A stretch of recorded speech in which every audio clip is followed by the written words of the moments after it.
이 시간의 역순을 모르면 이 환란을 이해하기가 어려운데, 하나님께서 예수 그리스도로 말미암아 이루신 구원을 하나님은 우리에게 경험시키십니다. 어디서 경험을 시키냐면 전제 조건이 우리의 인류의 선조 아담이 선택한 하나님 거부라는 조건 속에서 경험시키십니다.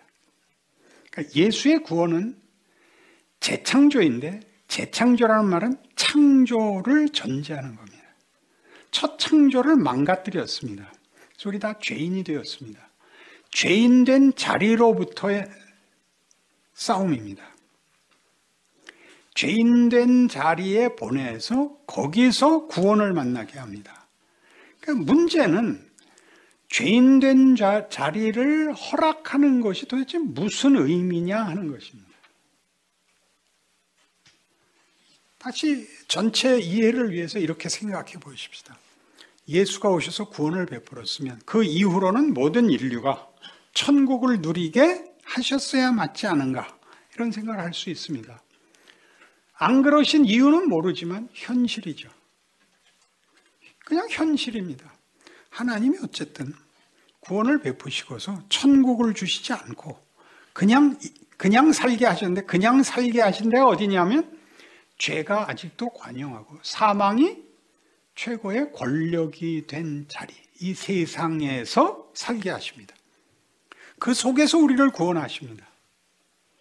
그러니까 우리 각각이 누구나 100% 그렇듯이 우리가 믿지 않는 자리에서 죄가 주권을 가지고 있는 곳에서의 삶을 경험하고 그 속에서 구원을 받습니다.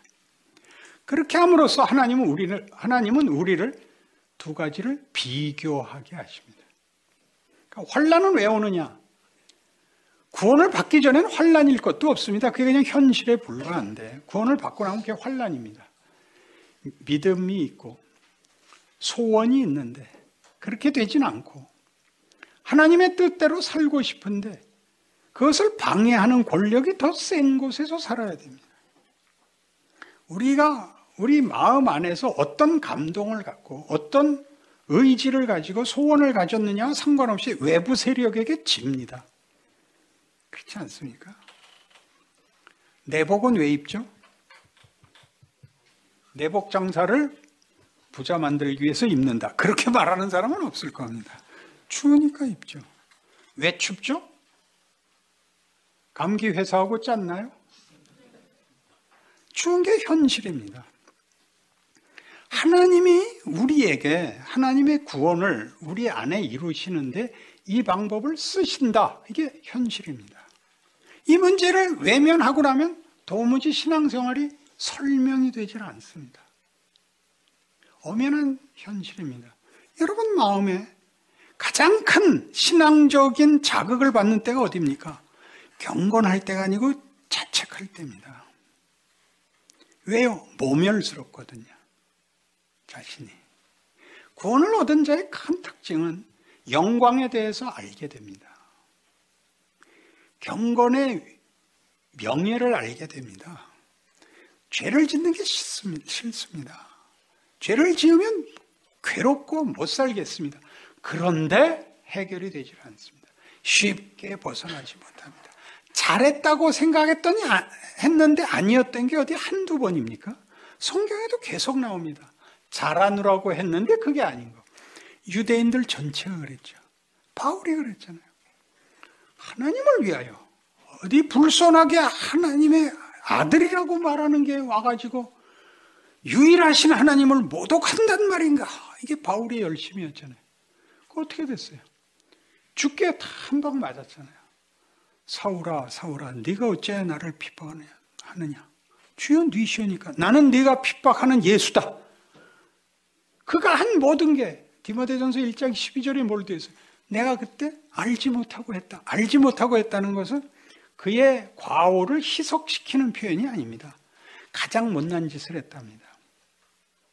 잘못하는 줄도 몰랐다. 그렇게 나는 어리석었다.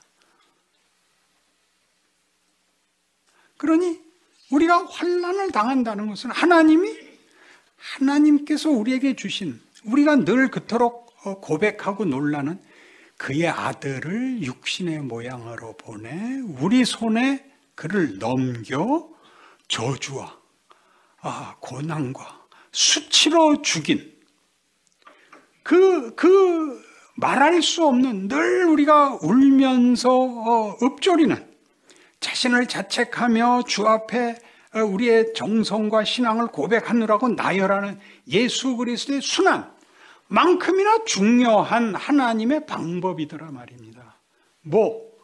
죄악된 세상에서 허랑방탕하고 산 시절 예수를 만나는 것, 예수를 만나고도 시원하게 못 믿는 과정이 일을 한다 그럽니다. 뭘 만든다고요? 혼란이? 인내를 만든답니다. 인내가 뭔지 아십니까? 선택의 여지가 없어서 끌려가는 것이 인내입니다.